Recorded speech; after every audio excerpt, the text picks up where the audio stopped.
My name is Amanda, and at 34, I thought I was prepared for everything that came with marrying Richard and becoming a stepmom to his 3 children. I had visions of a loving blended family, but reality hit hard when Zoe, Ethan, and Lily made it clear that they would only answer to their biological parents. Their resistance shattered my heart, but it also pushed me to transform my approach entirely. Before I share how I turned our fragmented household into a real family, drop a comment letting me know where you're watching from. Hit that like and subscribe button if you've ever navigated the complicated waters of step-parenting. Before Richard entered my life, I was a dedicated elementary school teacher who poured all my energy into my 3rd-grade students. My previous relationship had ended 2 years earlier when my ex decided he wasn't ready for the commitment I wanted. The breakup hurt, but looking back, it cleared the path for what was to come.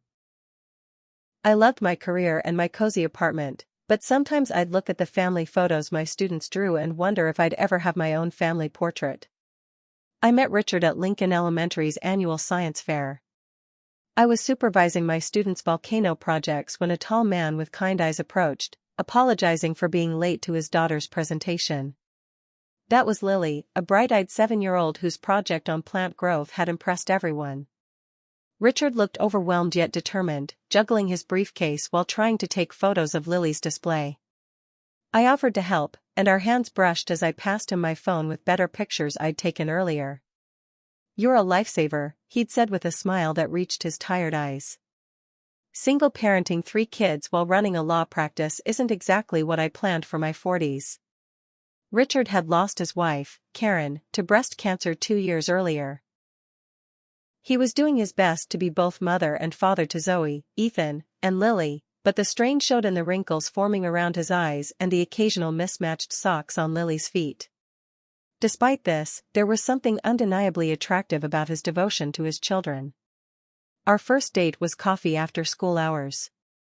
He'd asked for advice about helping Ethan with a reading challenge, and I'd offered some strategies. Coffee turned into dinner the following week, and soon we were seeing each other regularly. Richard was thoughtful and genuine, and I found myself looking forward to our time together more than I'd expected. I met the children properly about 3 months into our relationship. Richard thought it was time, and I agreed. We planned a casual Saturday at the park with a picnic lunch. Zoe was 14, with her mother's auburn hair and a guarded expression that made her seem older. She kept her distance, responding to my questions with polite but minimal answers. Ethan was 10, a lanky boy with perpetual motion and a Nintendo Switch that seemed attached to his hands. He was neither warm nor cold, simply observing me with occasional curious glances. Lily, however, surprised me with a hug and endless chatter about her 2nd-grade teacher, who apparently wasn't as nice as me. "Dad says you make the best chocolate chip cookies," Lily announced. "Can you teach me how to make them? Mom used to bake with me, but Dad burns everything." The mention of their mother created a momentary silence. Richard's face tightened with grief, and Zoe shot her sister a look that immediately silenced her. I navigated the moment carefully, suggesting that maybe someday we could all bake together if they wanted. Over the next several months, I spent more time with the family. Richard and I were falling in love, and while the children weren't embracing me with open arms, they seemed to be adjusting to my presence. Zoe remained the most distant, but even she would occasionally engage in conversation about books or movies we both enjoyed. Ethan would sometimes ask for help with homework when Richard was busy. Lily was the easiest, often seeking me out to show me her artwork or talk about school. When Richard proposed 6 months later, it was a private moment between just us 2 at the botanical gardens where we'd had our second date. The ring was simple and elegant, and I said yes without hesitation. We agreed to a small wedding, mindful of the children's feelings. "I want you to be part of the ceremony," Richard told his children over dinner as we announced our engagement. "You're the most important people in my life, and this affects all of us." Their reactions were mixed. Lily clapped excitedly, Ethan shrugged with an "okay, I guess," and Zoe stared at her plate before excusing herself from the table. Later that night, I overheard Richard talking to her in her bedroom. "Mom would want me to be happy, wouldn't she?" he asked gently. I guess, Zoe had responded, her voice thick with emotion. But what about us? Nothing changes about how much I love you, Richard assured her. Amanda isn't replacing anyone. She's just adding more love to our family. Our wedding was in Richard's backyard, with just 40 guests. The children participated reluctantly, Zoe as a junior bridesmaid in a navy dress she'd picked herself, Ethan carrying the rings on a small pillow, and Lily enthusiastically throwing flower petals. In the wedding photos, Zoe's smile didn't reach her eyes, Ethan looked bored, and only Lily beamed genuinely. Moving into Richard's home was the next major step.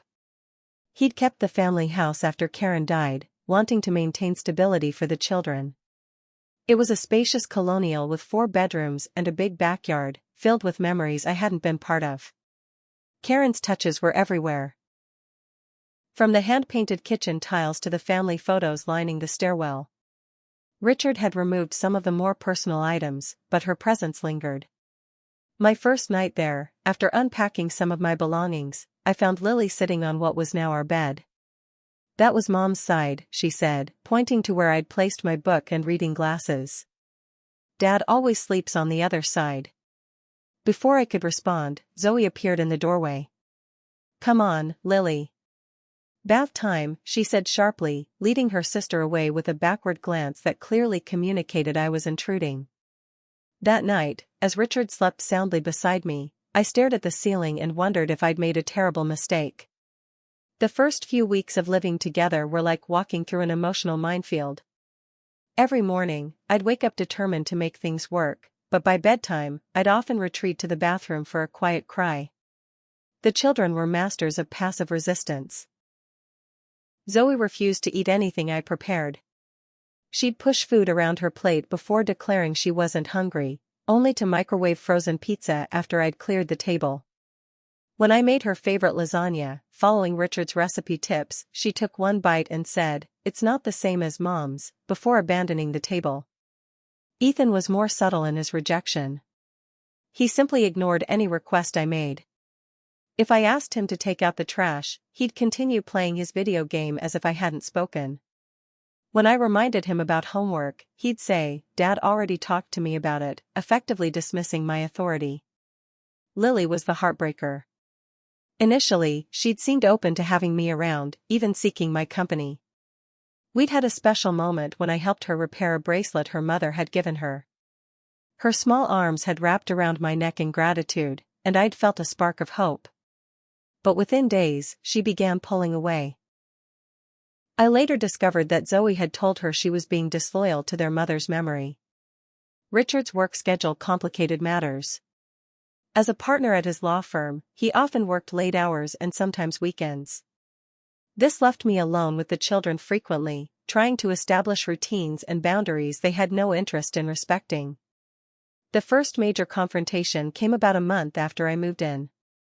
Richard was working late, and I was attempting to enforce bedtime for Lily, who was still watching TV at 10 p.m. on a school night. "Lily, honey, it's really late. You need to get ready for bed," I said, turning off the television. She immediately turned it back on. "Dad lets me stay up until he gets home on Thursdays." I knew this wasn't true. "Your dad and I agreed on 8:30 for school nights. It's way past that now." "You're not my mom," she replied, her eyes suddenly hard. "I don't have to listen to you." Ethan, who was supposedly in bed but had clearly sneaked back downstairs, chimed in from the doorway. "We only answer to our real parents." Zoe appeared behind him, arms crossed. "Dad and Mom. That's it. You're just Dad's wife." Their united front shocked me into silence. When Richard came home at 11:30, he found all 3 children still awake and me in the kitchen, fighting tears as I aggressively wiped down counters. "What happened?" he asked, loosening his tie. I explained the situation, expecting him to back me up. Instead, he sighed heavily. "They're still adjusting, Amanda. We need to give them time. Maybe we can be a little flexible with bedtimes when I'm working late." His response felt like betrayal. "Richard, they openly defied me. They said they only answer to their real parents. If you undermine me like this, how will we ever function as a family? They're grieving, he said defensively. Zoe was 12 when Karen died. She had to grow up overnight, helping with the younger ones. I can't just come down hard on them because they're struggling with this transition. That night established a pattern. The children would resist my authority, I would seek Richard's support, and he would find some middle ground that essentially told the children their behavior was acceptable. His fear of causing them more pain prevented him from setting the boundaries we desperately needed. I reached out to my friend Melissa, who had been a stepmother for 5 years. Over coffee, I poured out my frustrations. I feel like an intruder in my own home, I confessed. There are days I drive around the block after work, just delaying going inside. Melissa nodded sympathetically. The hardest part of step-parenting is that you get all the responsibility but none of the authority. And the kids are processing grief and change, so they lash out at the safest target, you. Richard keeps saying they just need time, but it feels like things are getting worse, not better. Have you tried family therapy? She suggested. Sometimes an outside perspective helps everyone express feelings in a safer way. I brought up the idea to Richard, who reluctantly agreed. But finding a therapist who had openings for a family of 5 took time, extending our struggle. Meanwhile, I continued feeling like an outsider. One Saturday, while cleaning the guest room closet to make space for my winter clothes, I found a box of family photos. Images of Richard, the children, and Karen on vacations, at school events, and holiday celebrations. They looked so happy, so complete. Karen was beautiful, with Zoe's auburn hair and a smile that lit up every picture. In one Christmas photo, they all wore matching pajamas and Santa hats. I sat on the floor surrounded by these moments I'd never be part of and felt the enormity of what I was trying to replace. Zoe found me there, coming to investigate the open closet door. Her expression shifted from annoyance to something more complex when she saw the photos spread around me. "Those are private," she said, her voice shaking slightly. "I'm sorry," I replied, gathering them quickly. "I was just making room for some of my things." "This is Mom's closet," she said. "Dad said we could keep her things here." I hadn't known. Richard had simply told me to use the guest room closet for overflow storage. I didn't realize. "I'll put everything back exactly as it was." Zoe knelt and picked up a photo of her mother holding her as a baby. "You're trying to erase her," she accused, tears forming in her eyes. "No, Zoe, I would never." "Just leave our stuff alone," she shouted, grabbing the box and pulling it away from me before storming out. That night, I confronted Richard about the closet. "You need to be honest with me about these things." I felt horrible. "I didn't think it would be an issue," he defended. "The kids wanted a place for her things, and that seemed like the logical spot." "This whole house is a memorial to Karen," I said, immediately regretting my words when I saw the pain on his face. "What do you expect me to do? Pretend their mother never existed?" "Of course not. But we need to find a balance where I'm not constantly stepping on emotional landmines. Where I have some space too." He had no answer for that, and we went to bed with the issue unresolved, like so many others. As weeks turned into months, I increased my efforts to win over the children. I researched blended family dynamics, read parenting books, and tried different approaches with each child based on their personalities and interests. For Zoe, I discovered she was passionate about photography, just like her mother had been. I bought her a high-quality digital camera for her 15th birthday, hoping to acknowledge her connection to Karen while building our own relationship. She unwrapped it with an unreadable expression. "Mom was a photographer," she said flatly. "I know," I replied gently. "Richard told me she taught you the basics. I thought maybe you'd want to explore that interest."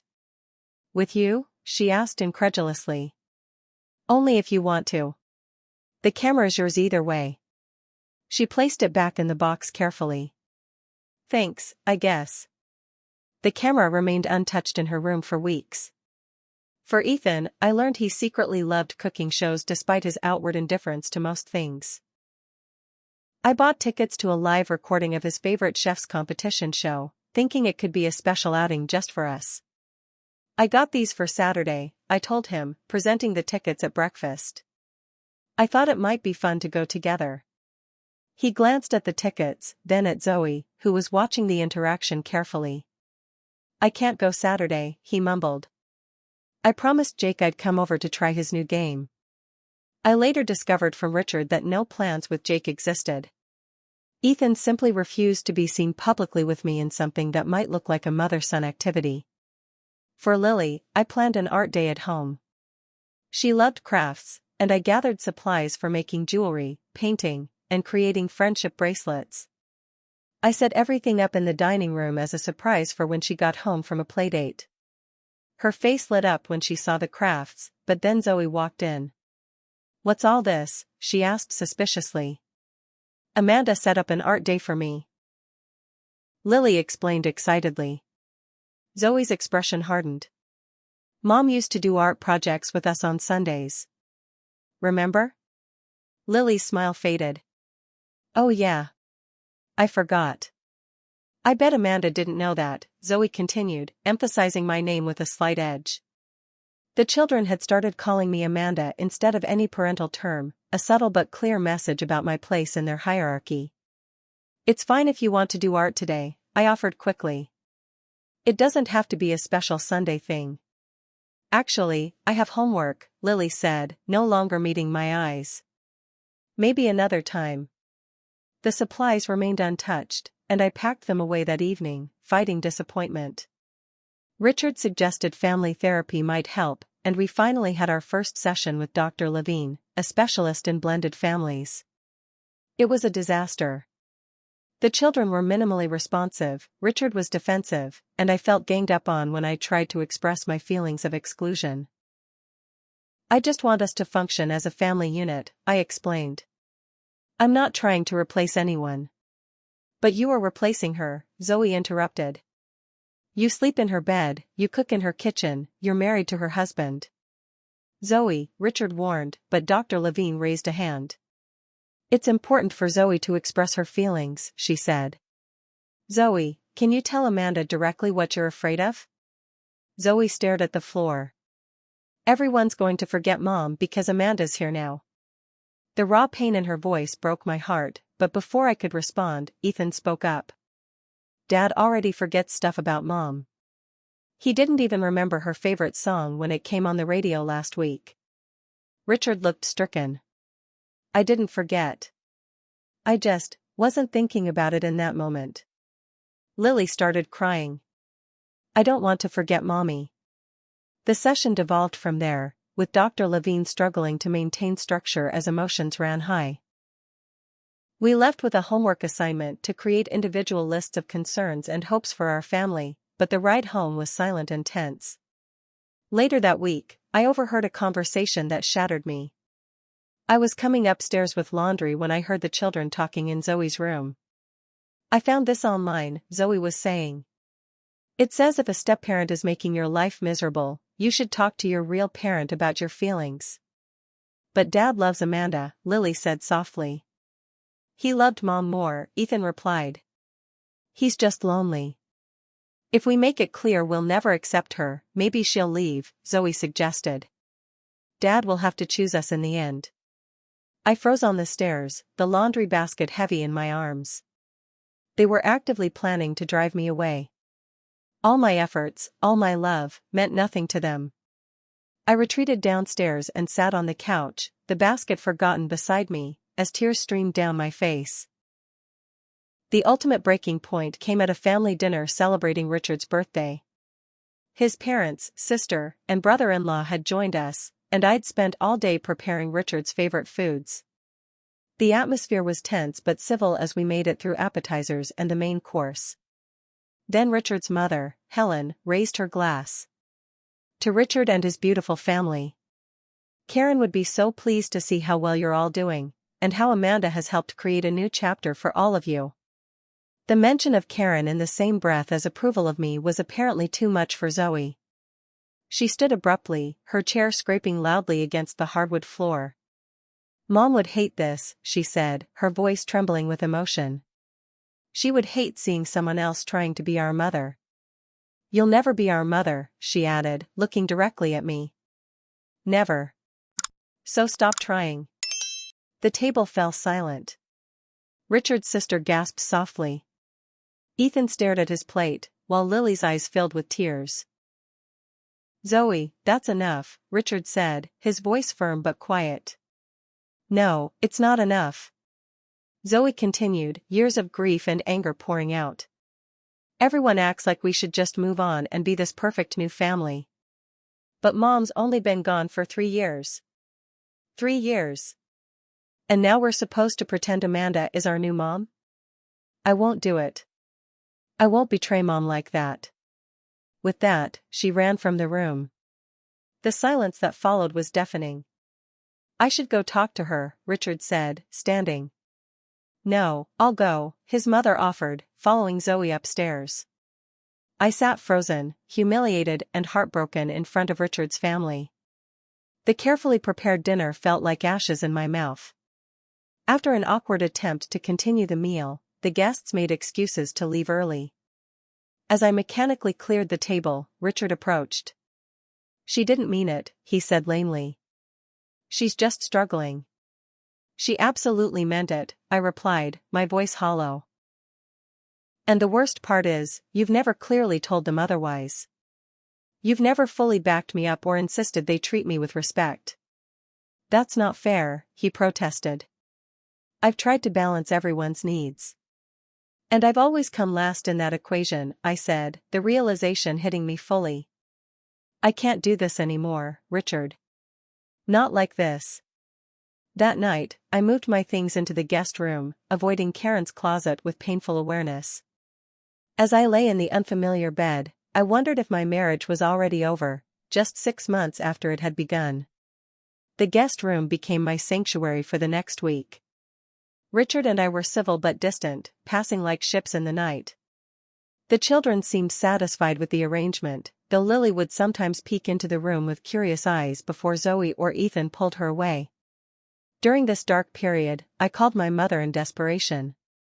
At 62, she had the wisdom of experience and never sugar-coated her advice.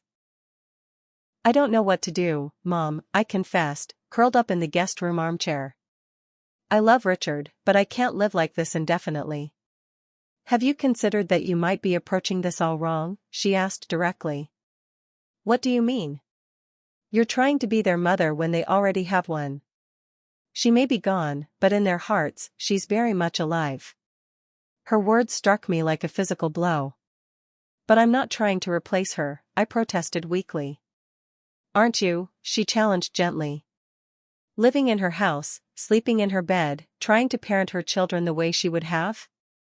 From what you've told me, you're trying to fit yourself into the space she left behind rather than creating a new space that's uniquely yours.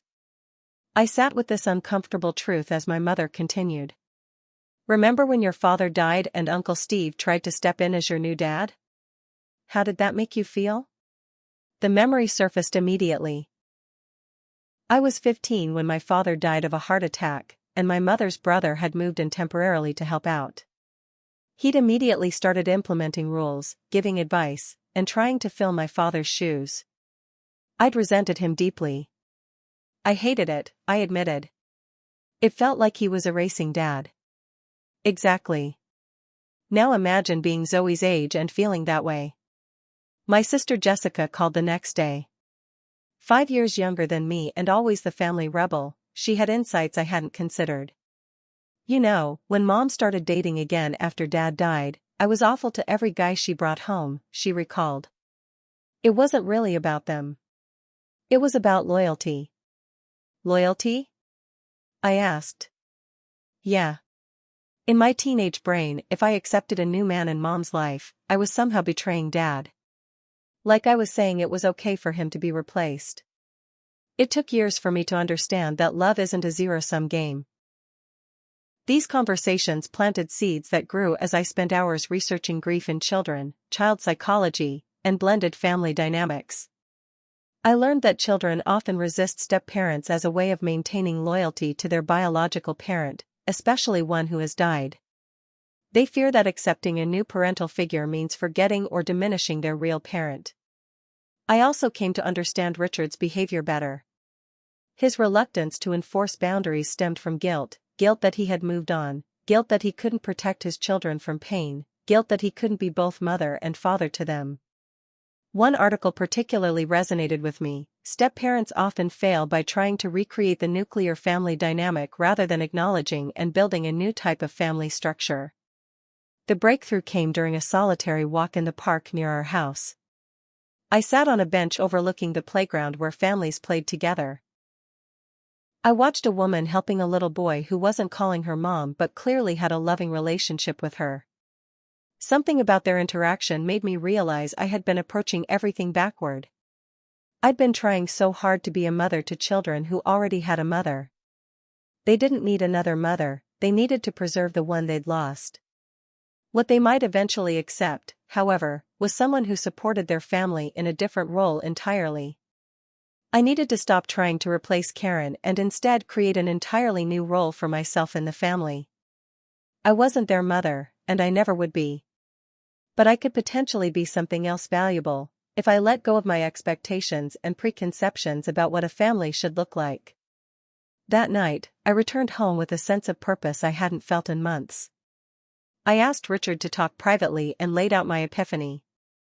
I've been trying to be their mother, I admitted. Not intentionally, but that's what I've been doing. And they've been resisting because they already have a mother they're loyal to. Richard looked surprised but relieved that I wasn't announcing I was leaving him. What do you want to do? He asked cautiously. I want to change my approach completely, I explained. I don't want to replace Karen. I want to honor her memory while creating a new role for myself that doesn't threaten her place in their hearts. What would that look like? He asked, genuine curiosity in his voice. I'm not entirely sure yet, I admitted.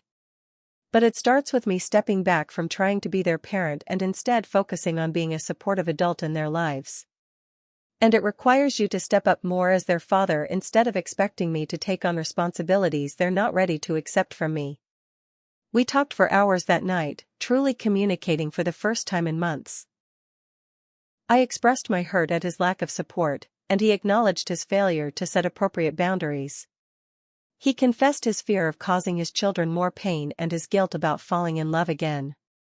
I want this to work, he said finally, taking my hands in his. I love you, and I want us to be a family. But I don't know how to help them accept that. We start by being honest, I said. With them and with ourselves. No more pretending we're the Brady Bunch. We're a family with a complex history and unique dynamics, and that's okay.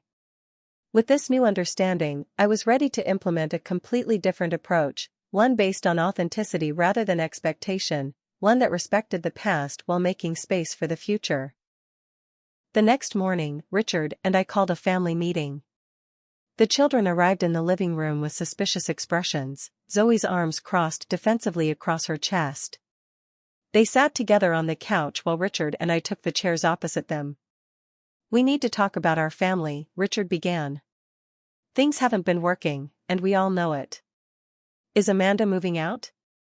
Ethan asked, a hint of hope in his voice that stung despite my new perspective.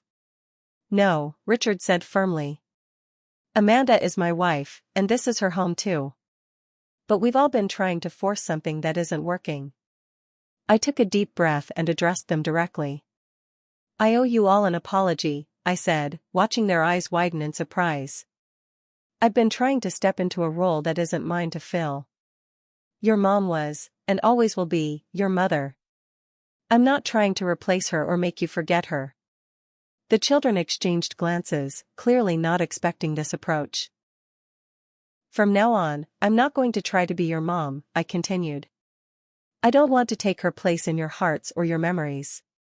I want to find my own place in this family that respects what came before me. What does that mean exactly? Zoe asked, skepticism evident in her voice. Richard answered, it means we're going to be honest about what this family is, a blended family with its own unique structure. Amanda isn't your mother, but she is an adult in this household who deserves respect, just as you all deserve respect. It also means your dad will be taking the lead on parental decisions, I added. I'll support him, but I won't be trying to parent you in the way I was before. So we don't have to listen to you? Ethan asked, perking up. That's not what we're saying, Richard corrected quickly. Everyone in this house follows the same basic respect rules. But Amanda won't be trying to take on a traditional mom role that makes everyone uncomfortable. After the family meeting, I had individual conversations with each child, starting with Zoe. I asked her to meet me for ice cream at a shop down the street, neutral territory where she might feel more comfortable. I want to talk about your mom, I said once we were seated with our sundaes. Zoe's posture immediately stiffened. Why? Because she's important to you, which means she's important to me too. I know you're the keeper of her memory for Ethan and Lily. That's a big responsibility. Something in Zoe's expression shifted. Someone has to make sure they don't forget her. I agree. And I think it's beautiful how you've taken on that role. I want you to know that I support that. I'd like to hear about her sometime, if you're ever willing to share. Why would you want to hear about her? Zoe asked, genuine confusion in her voice. Because she raised 3 amazing kids, and she was a huge part of making you who you are. And because remembering her doesn't threaten me. It honors someone who clearly deserves to be honored. Zoe studied her ice cream, processing my words. She was really funny, she said finally, offering the smallest olive branch. Not like telling jokes funny, but she could always make us laugh when we were upset. That's a special gift, I replied, careful not to push too hard on this fragile connection. With Ethan, I took a different approach. I noticed he had been struggling with a science project but refused to ask for help. One afternoon, I casually mentioned that I was working on a similar experiment for my classroom. I could use a second opinion, I said, laying out materials on the kitchen table. Would you mind taking a look? His curiosity got the better of him, and soon we were working side by side. Without the pressure of a forced mother-son interaction, he began to open up about his own project. I offered suggestions without instructing, and by the end of the afternoon, he had solved his problem. Thanks, he said awkwardly as he gathered his materials.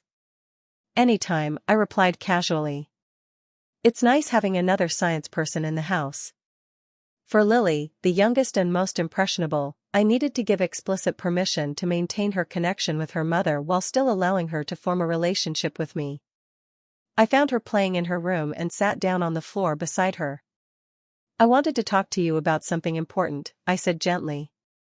Lily looked up, her expression guarded in a way that broke my heart.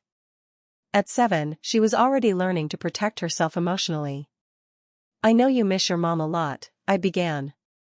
Her lower lip trembled slightly. Zoe says I'm not supposed to talk about her with you.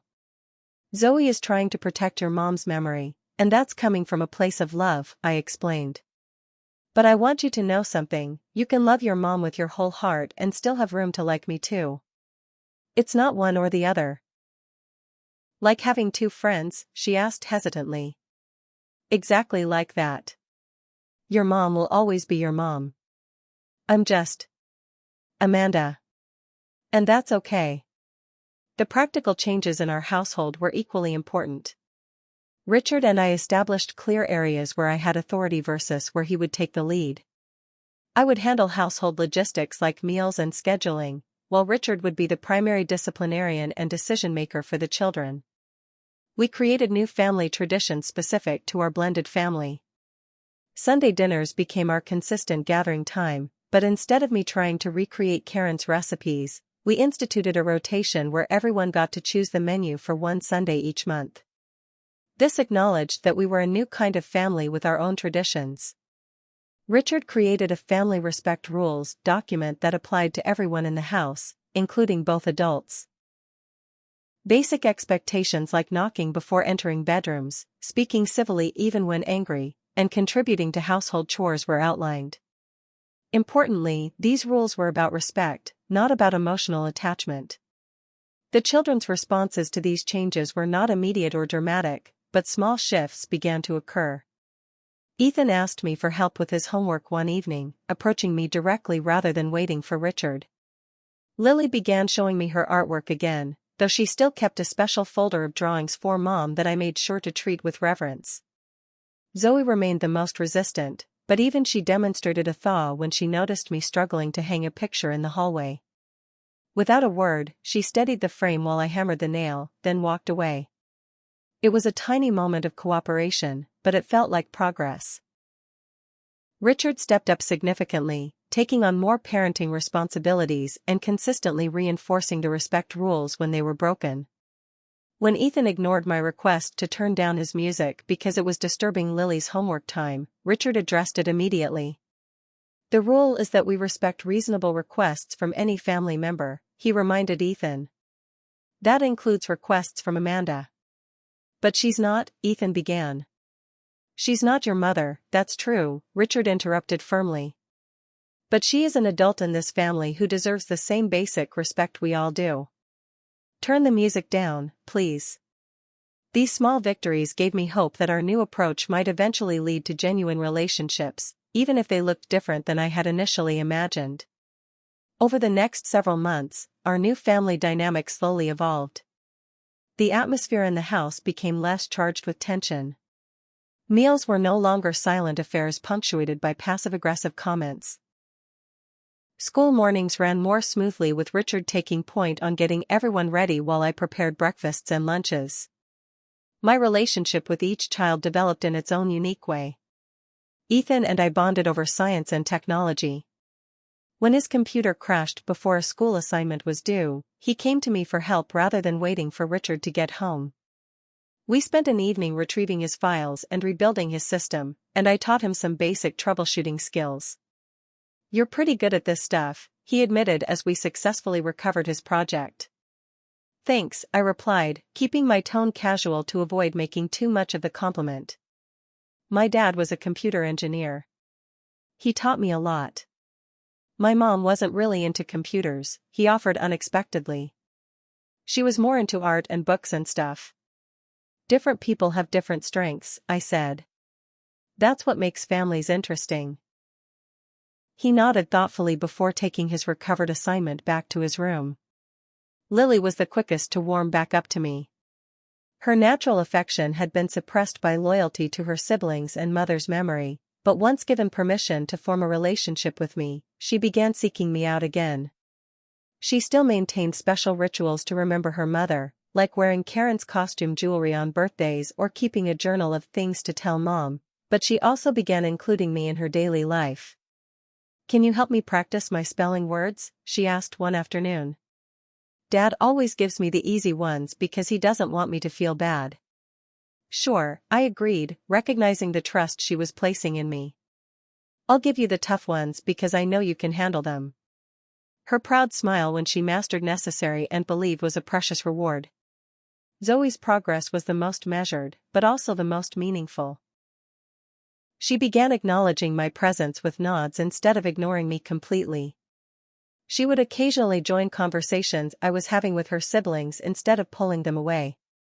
One significant breakthrough came when she needed a form signed for a photography class field trip and Richard was at work. "Can you sign this?" she asked, sliding the permission slip across the counter to me. "It's due tomorrow and Dad won't be home until late." The fact that she trusted me with this small parental function felt monumental. "Of course," I said, signing my name on the parent line without comment on the significance of the moment. "Thanks," she said, and then added, "They're taking us to the same nature preserve where Mom used to take me to practice photography."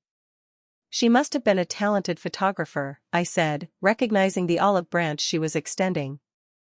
"Is that where you learned to frame shots so well?" A hint of a smile crossed her face. "Yeah. She taught me about the rule of thirds when I was 9. Just as things were improving, we hit a major setback. Karen's birthday arrived in April, 3 years and 4 months after her death. I had marked the date on my calendar and discussed with Richard how best to honor it. We agreed the children might want space that day to remember their mother in their own ways. What I didn't anticipate was how the grief would ripple through the entire week surrounding the date. 3 days before Karen's birthday, the children began withdrawing completely. Zoe stayed in her room with the door closed. Ethan became irritable and snapped at everyone. Lily burst into tears at seemingly random moments. Richard was affected too, becoming quiet and distracted. I found him one evening staring at old family photos on his laptop, lost in memories. "I'm sorry," he said when he noticed me. "It's just hitting me hard this year for some reason." "You don't need to apologize for missing her," I assured him. "She was a huge part of your life." On Karen's actual birthday, the children refused to engage with me at all. My good mornings were met with silence. Offers of breakfast were declined. After they left for school, I felt utterly deflated, wondering if all our progress had been erased overnight. That afternoon, an unexpected ally emerged. Richard's mother Helen called to check in, having remembered the significance of the date. "How are the children today?" she asked. "Struggling," I admitted. "They've shut me out completely." "It's not about you, dear," she said kindly. "Grief isn't linear. It comes in waves, and anniversaries are powerful triggers." "I know that intellectually," I sighed. "But emotionally, it feels like we're back at square one." "Can I share something with you?" Helen asked. When Richard married Karen, I was terribly jealous. I felt like I was losing my son to this woman who would now be his primary family. It took me years to realize that love expands. It doesn't divide. Her perspective helped me step back from my own hurt feelings and focus on what the children needed during this difficult time. Instead of trying to engage them, I left notes for each of them acknowledging the day's importance and giving them space. For dinner, I ordered pizza and left it on the counter with plates, then retreated to give the family room to grieve together. Later that night, I found Zoe sitting alone on the back porch swing. Against my better judgment, I stepped outside. "I can go if you want to be alone," I offered immediately. She shrugged, which wasn't a rejection, so I sat on the opposite end of the swing. After a long silence, she spoke. "Everyone keeps saying it gets easier, but it doesn't. It just gets different." "I think people say that because they don't know what else to say," I replied honestly. She glanced at me, then back at the darkened yard. Today's the first birthday where I couldn't quite remember the sound of her laugh. I kept trying, but it was like, fuzzy. Tears were streaming down her face now, and I resisted the urge to comfort her physically, knowing she wasn't ready for that. "That must be scary," I said softly. "Feeling like you're losing pieces of her." "Dad has videos," she said. "But it's not the same as remembering." "No, it's not," I agreed. "But maybe it can help preserve those memories when they start to fade." "Would you?" She began, then stopped. "Never mind." "What is it?" I encouraged. "Would you watch them with us sometime?" "The videos?" "Dad gets too sad, but we need to see them." "And maybe you could. I don't know, help us remember her better?" It was the last request I expected, and it moved me deeply. "I would be honored," I said, meaning it completely. The days following Karen's birthday remained difficult, but not as completely closed off as I had feared. The children were still processing their grief, but my respectful distance during their most vulnerable time seemed to have earned me a measure of trust. Another significant test came when Ethan's school called because he was running a high fever. Richard was in court and unreachable, so I was the one who picked Ethan up and brought him home. As I helped him into bed and took his temperature, I could see his internal struggle, accepting care from me while feeling like it should be his mother or father in this role. "You don't have to do this," he said weakly as I brought him water and medicine. "I'm fine on my own until Dad gets home." "I know you are," I replied. "But you don't have to be. It's okay to let people help you sometimes." He didn't respond, but he took the medicine I offered and fell asleep shortly after. When he woke a few hours later, his fever had broken, and some of his resistance had too. The most unexpected turning point came during a school open house. Richard had an unavoidable work commitment, so I attended alone to represent the family. The children were visibly uncomfortable with this arrangement, especially Zoe, who was presenting an art portfolio that evening. "Dad promised he would come," she said accusingly that morning. "He tried everything to reschedule his meeting," I explained. "He feels terrible about missing it. But I'll be there, and I'll take lots of pictures to show him." "It's not the same," she muttered. At the school, I sat through Ethan's science presentation and Lily's class play, taking photos and videos for Richard.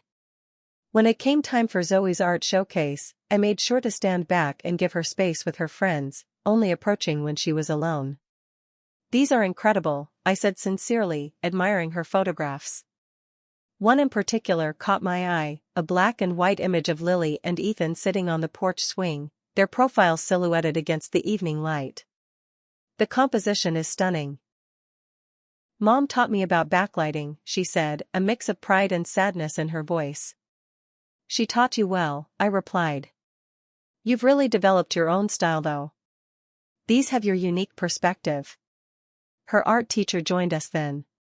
"You must be so proud of your daughter," she said to me. "She has exceptional talent." Before I could correct her assumption, Zoe spoke up. "This is Amanda, my dad's wife. My mom passed away, but she was the one who first taught me photography." The way she navigated this interaction, acknowledging both her mother's influence and my current presence in her life without either diminishing the other, felt like a profound step forward. After the open house, on the drive home, Zoe surprised me by saying, "Thanks for coming tonight." "Of course," I replied, trying not to make too much of this small olive branch. "It would have been weird to have no one there," she added, looking out the window. It wasn't effusive gratitude, but it was honest. And in our evolving family, honesty was the foundation we were building upon. 1 year after I implemented my change in approach, our family had transformed in ways I couldn't have imagined during those dark early days. The differences weren't just in how the children treated me, but in how we all related to each other and to Karen's memory. The most profound evidence of our changed relationship came when Zoe approached me about college applications. As the oldest, she was starting to think about her future, and she came to me, not just Richard, with questions about the process. "You were a teacher," she said, sitting at the kitchen island where I was preparing dinner. "Do you think my photography portfolio is strong enough for art school applications?" The fact that she valued my opinion on something so important to her future meant everything. "I think your technical skills are excellent," I said honestly. "What might strengthen it further is a clearer theme that tells a story about who you are as an artist." She nodded thoughtfully.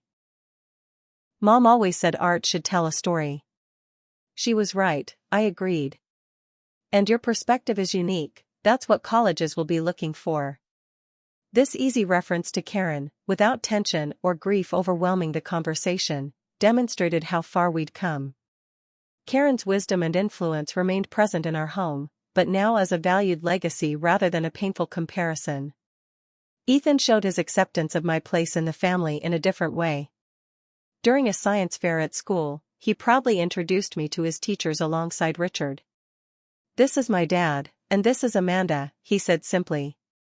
"Not my dad's wife or my stepmom, but just Amanda, a person in my own right who belonged at his side during important moments."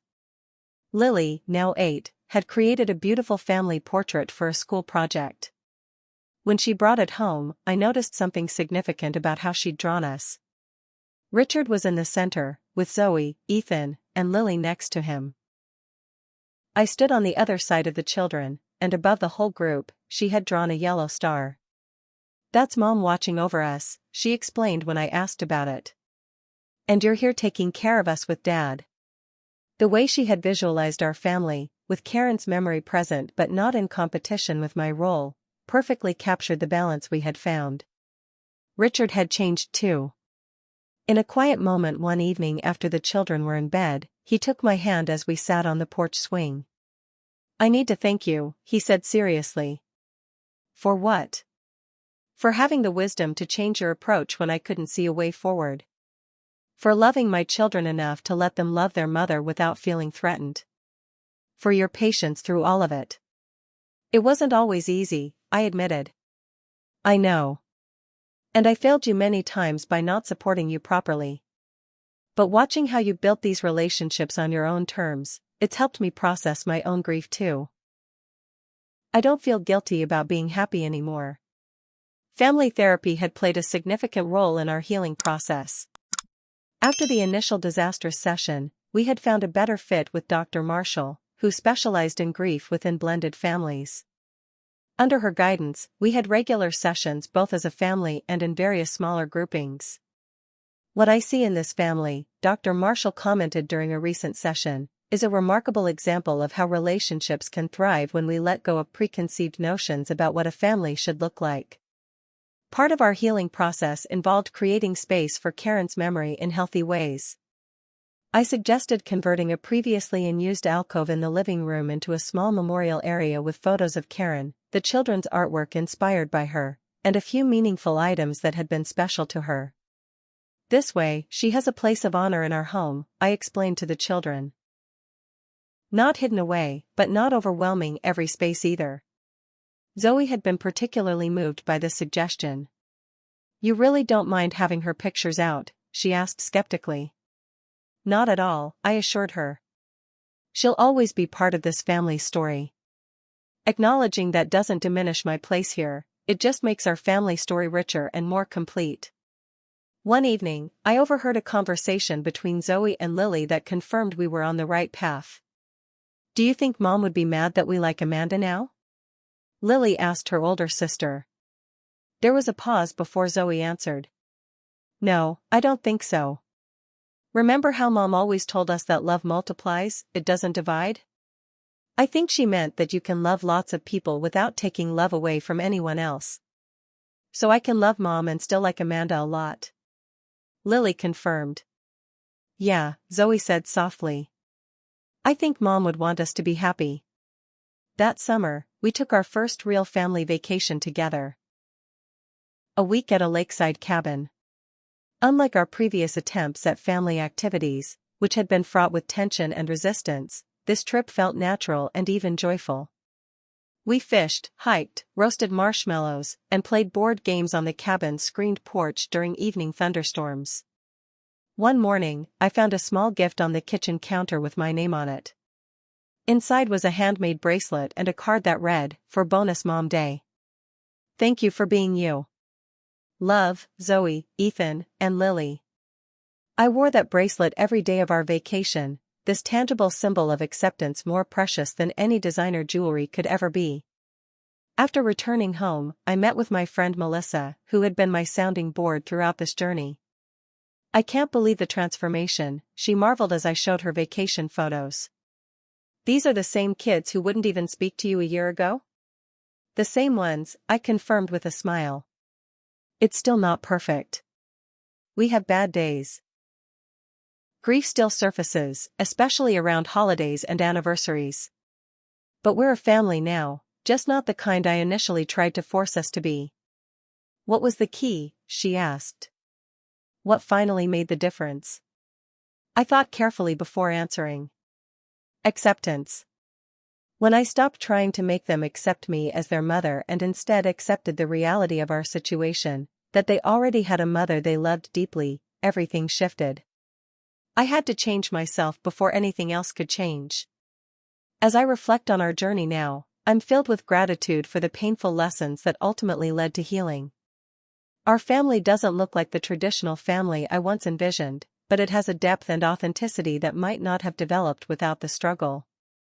Karen remains an honored presence in our lives, not as a painful reminder of what was lost, but as the foundation upon which our blended family was built.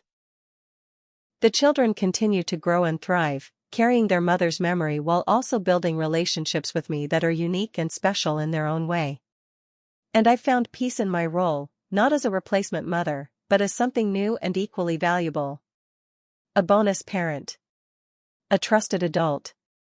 A loving presence.